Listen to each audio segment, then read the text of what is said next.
रामपुर नाम के एक छोटे से गांव में मोहन नाम का एक गरीब लड़का रहता था।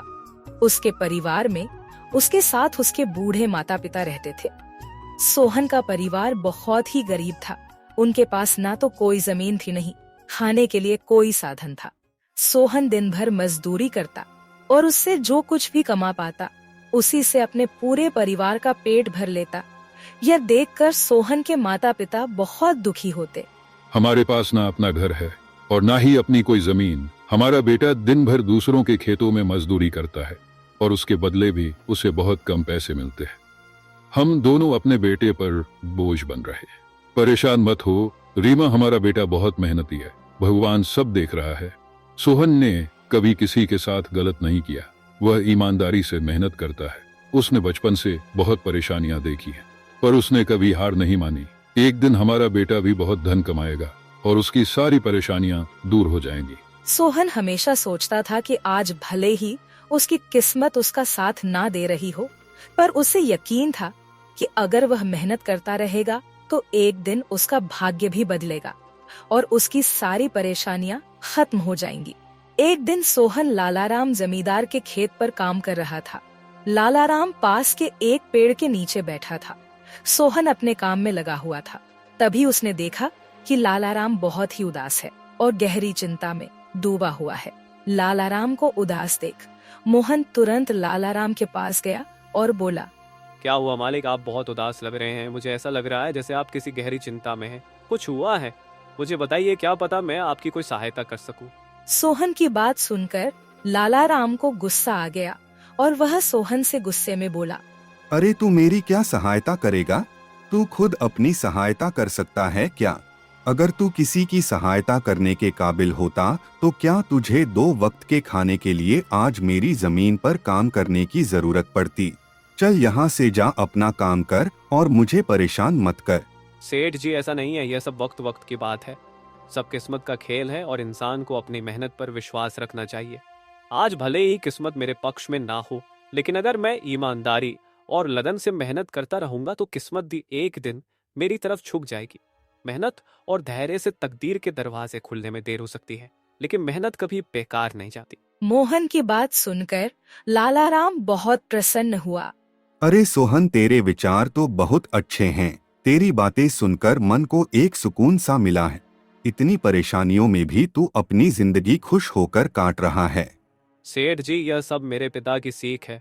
जब भी मैं किसी चीज के लिए अपने पिता से जिद करता था तो मेरे पिता हमेशा मुझे यही समझाते थे, बेटा सोहन, हमारे पास इतना धन नहीं है कि मैं तेरी हर इच्छा पूरी कर सकूं, लेकिन एक बात हमेशा याद रखना, जिंदगी भी मौसम की तरह होती है। कभी यह धूप की तरह खुशियों से भरी होती है, कभी ठंड की तरह कठिनाइयां लाती है और कभी बारिश की तरह परेशानियां आती है। लेकिन जैसे हर मौसम बीत जाता है वैसे ही जिंदगी के मुश्किल हालात भी गुजर जाते हैं। बस धैर्य और हिम्मत बनाए रखना जरूरी है, क्योंकि एक दिन सब कुछ ठीक हो ही जाता है। अरे वाह, लगता है तेरे पिता बहुत ही नेक इंसान है। किसी दिन मैं भी उनसे जरूर मिलूंगा। मालिक, क्या हुआ है? आप एक बार मुझे साफ साफ बताइए, क्या पता आपकी परेशानी का कोई हल मिल ही जाए। अरे सोहन, मैं एक बहुत बड़ी परेशानी में फंस गया हूँ। मुझे अपनी परेशानी का कोई भी हल नजर नहीं आ रहा है। सेठ जी, एक बार मुझे बताइए, तो क्या पता आपकी परेशानी का कोई हल निकल ही जाए। सोहन, हमारे गांव में मेरे पिता की एक पुश्तैनी जमीन थी जो काफी पीढ़ियों से हमारे पास थी। उस पर मेरा और मेरे भाई का हक है, पर हमारे गांव के ही 2 बाप बेटों ने उस पर कब्जा कर लिया है। मैं पुलिस थाने में केस दर्ज कराने की सोच रहा था, लेकिन गांव के बहुत बड़े बड़े लोग उनके साथ हैं। मैं कितनी भी कोशिश कर लूं, लेकिन मैं उन लोगों का कुछ नहीं बिगड़ पाऊंगा। अब तो उन लोगों ने उस जमीन पर खेती भी शुरू कर दी। मेरे पिता की पुश्तैनी जमीन मेरे हाथों से छीनी जा रही है, इसलिए मैं बहुत परेशान हूँ। मुझे समझ नहीं आ रहा मैं अब क्या करूँ। आप सही कह रहे हैं सेठ जी, अगर आप कानून का सहारा लेकर भी अपनी जमीन को वापस लेने की कोशिश करेंगे तो भी आप उनका कुछ नहीं कर पाएंगे। हाँ सोहन, अब तू ही बता, मैं अब क्या करूँ? मैं तो सोच सोच कर परेशान हो गया हूँ। मेरी पुश्तैनी जमीन छीनी जा रही है और मैं कुछ भी नहीं कर पा रहा। सोहन ने कुछ देर सोचा और कहा, मालिक आप चिंता मत कीजिए, हर परेशानी का कोई ना कोई हल जरूर होता है। अगर आप चाहे तो एक तरीका है जिससे आप अपनी जमीन वापस पा सकते हैं। अगर ऐसा कोई तरीका है तो जल्दी बताओ सोहन, वह क्या तरीका है? सोहन ने लालाराम को अपनी सारी तरकीब पूरी तरह समझा दी। तरकीब सुनकर लालाराम मोहन से कहता है, अरे वाह सोहन, तू तो बहुत समझदार है, तूने तो बहुत अच्छी तरकीब बताई है। ऐसे तो मेरी जमीन मुझे जरूर मिल जाएगी, मैं तुझसे वादा करता हूँ। अगर तेरी यह योजना सफल हुई तो मैं अपनी जमीन का एक हिस्सा तेरे नाम कर दूंगा। अरे मालिक, आप ऐसा क्यों कह रहे हैं? आप मेरे मालिक हैं, आपकी वजह से मुझे अपने घर के लिए 2 वक्त का खाना मिल जाता है। आपकी मदद करना तो मेरा फर्ज है, मुझे आपकी जमीन नहीं चाहिए, ठीक है? सोहन तुम बहुत नेक इंसान हो, कल से तुम इस काम पर लग जाओ। सोहन फिर से खेत में अपने काम पर लग जाता है। अगले दिन सोहन जगत और विनोद नाम के उन बाप बेटों के पास पहुंच जाता है जिन्होंने लालाराम की जमीन पर कब्जा कर रखा था। नमस्कार सेठ जी, मैं यहाँ से गुजर रहा था तो पास के लोगों ने बताया कि आपके यहाँ काम के लिए मजदूर की जरूरत है। क्या आपके यहाँ मुझे भी कोई काम मिल सकता है? अरे अरे, कौन हो तुम? तुमसे किसने कह दिया कि यहाँ मजदूर की जरूरत है? यहाँ किसी मजदूर की जरूरत नहीं है। सेठ जी, मैं एक मजदूर हूँ, पास ही के गांव में रहता हूँ, काम की तलाश में इधर उधर भटक रहा हूँ। हर दिन कहीं ना कहीं काम मिल जाता है, बस उसी काम को करके अपना पेट पालता हूँ। कभी खेती कर लेता हूँ तो कभी कोई मजदूरी। यह तो ठीक है, पर हमारे यहाँ फिलहाल कोई काम नहीं है। सेठ जी, मैंने तो सुना है कि आप लोग इस गांव के सबसे बड़े जमींदार हैं। आपके पास बहुत सारी जमीन है, इसलिए आपके यहाँ हमेशा मजदूरों की जरूरत रहती है। इसलिए मुझे लगा कि यहाँ मुझे कोई ना कोई काम जरूर मिल जाएगा। अरे भाई, मैंने कहा ना, यहाँ किसी भी मजदूर की जरूरत नहीं है। इसका मतलब लालाराम सेठ आपके बारे में सही कह रहे थे? लालाराम ने हमारे बारे में क्या कहा? अरे कुछ नहीं सेठ जी, चलिए तो मैं चलता हूँ। सेठ जी, आपके यहाँ तो कोई काम नहीं है, मैं अपने लिए कहीं और कोई काम देख लेता हूँ। सोहन वहाँ से जाने लगता है। तभी जगत विनोद ने सोहन को रोककर यह पता लगाने के लिए बोलता है कि लालाराम ने सोहन को उन लोगों के बारे में क्या बताया है। अरे भाई, इधर आओ, शायद तुम्हारे लिए हमारे पास एक काम है। सोहन तुरंत उनके पास चला गया और बोला, धन्यवाद सेठ जी, बताइए क्या काम है? आप जो भी काम बोलेंगे मैं हर काम करने के लिए तैयार हूँ। आखिर बूढ़े माँ बाप का पेट पालना है।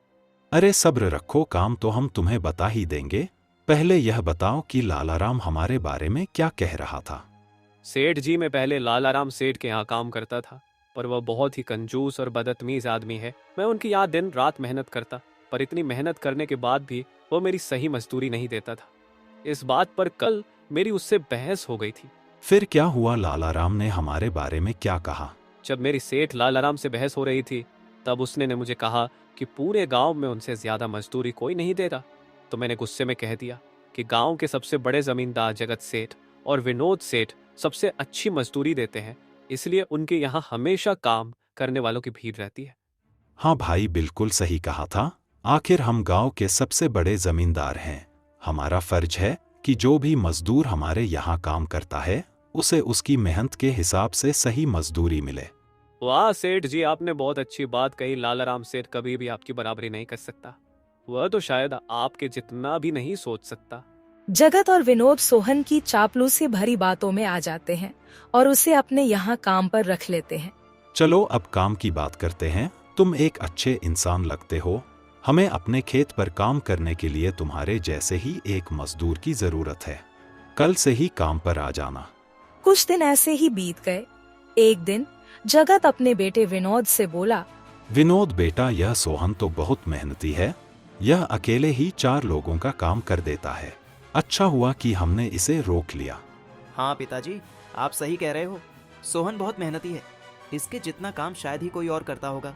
ये पूरा दिन यहाँ काम पर अकेला लगा रहता है। सोहन की मेहनत ने जगत और विनोद का दिल जीत लिया। कुछ दिन और बीत गए। एक शाम जगत और विनोद अपने खेतों का दौरा कर रहे थे। जब वे अपने खेत पर पहुँचे तो देखा कि सोहन इतने देर तक भी काम कर रहा था। सोहन भाई, अब तो रात होने वाली है, तुम इतनी देर तक काम क्यों कर रहे हो? अब घर जाओ और आराम कर लो। सेठ जी, हमारी किस्मत में आराम कहाँ है? घर पर बूढ़े माँ बाप हैं। काम नहीं करूँगा तो उनके लिए 2 वक्त का खाना कहाँ से जुटा पाऊंगा? घर पर बैठकर आराम करने से अच्छा है कि मैं काम करूं। इस तरह मेरा मन भी लगा रहता है। तुम बहुत मेहनती हो सोहन, आज का काम यहीं छोड़ दो और घर जाकर आराम करो। नहीं सेठ जी, इसकी कोई जरूरत नहीं है। मैं काम करने में खुश हूँ। आप लोग जाइए, मैं ठीक हूँ। ठीक है सोहन, फिर हम जाते हैं। जब तुम्हारा मन करे काम खत्म करके अपने घर चले जाना, ठीक है। इसके बाद जगत और विनोद खेत को सोहन के भरोसे छोड़कर चले गए। अगली सुबह जब विनोद और जगत अपने खेत पर लौटे तो देखा कि वहाँ पुलिस खड़ी है। पुलिस को देखकर दोनों दौड़ते हुए आए और पूछा, क्या हुआ थानेदार साहब, आप यहाँ क्या कर रहे हैं? क्या यह जमीन तुम दोनों की है? हाँ थानेदार साहब, यह जमीन हमारी है, हमारे पास इसके कागजात भी हैं। फिर तो तुम दोनों को ले जाकर जेल में डालना ही पड़ेगा।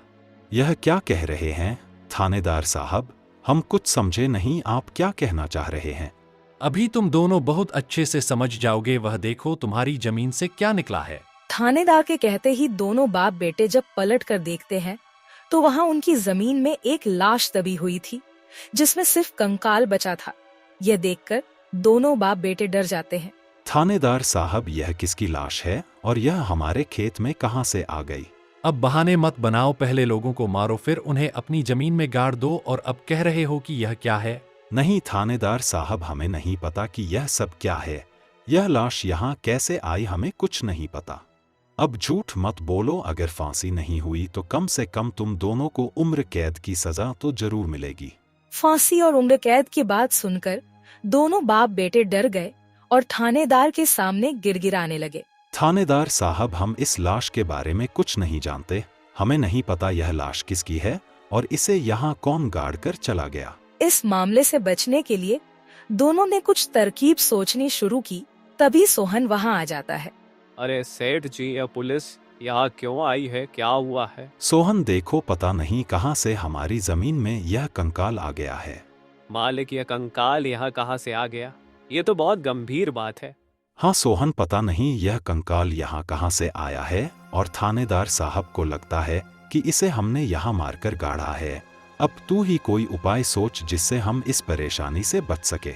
तीनों को आपस में खुसर फसर करते देख थानेदार ने कहा, अब कोई तरकीब मत बनाओ, तुम दोनों बाप बेटों में से कोई एक तो जरूर जेल जाएगा। अब तुम ही तय करो जेल कौन जाएगा। थानेदार साहब, थोड़ा सा समय दीजिए, हम तय कर ले कि जेल कौन जाएगा। मैं बस 5 मिनट देता हूँ, जल्दी से फैसला करो कौन जाएगा जेल। सोहन, जगत और विनोद थोड़ी दूरी पर जाकर बात करने लगे। देखो मालिक, दोनों के फंसने से अच्छा है कि कोई एक फंसे। अब सोचिए कौन जाएगा। हम दोनों में से कोई भी जेल नहीं जाना चाहता। सोहन भाई, कोई उपाय सोचो जिससे हम दोनों इस मुसीबत से बच सके। मालिक, एक बात कहूँ, इस कंकाल को देखकर ऐसा लगता है कि इसे काफी महीने पहले जमीन में दबाया गया होगा। जगत फांसी की बात सुनकर पहले ही डर गया था और सोहन की बात सुनते ही उसने फटाफट पूरी कहानी सोहन को बता दी। देखो सोहन भाई, सच कहूँ तो यह जमीन हमने कुछ महीने पहले ही लालाराम से हड़प ली थी। विनोद की बात सुनकर मोहन ऐसा दिखाने लगा जैसे उसे कुछ पता ही ना हो। क्या क्या कहा मालिक आपने? ये जमीन हड़पी थी, मुझे कुछ समझ नहीं आ रहा, जरा साफ साफ बताइए। जगत ने जमीन हड़पने की पूरी कहानी सोहन को बताई।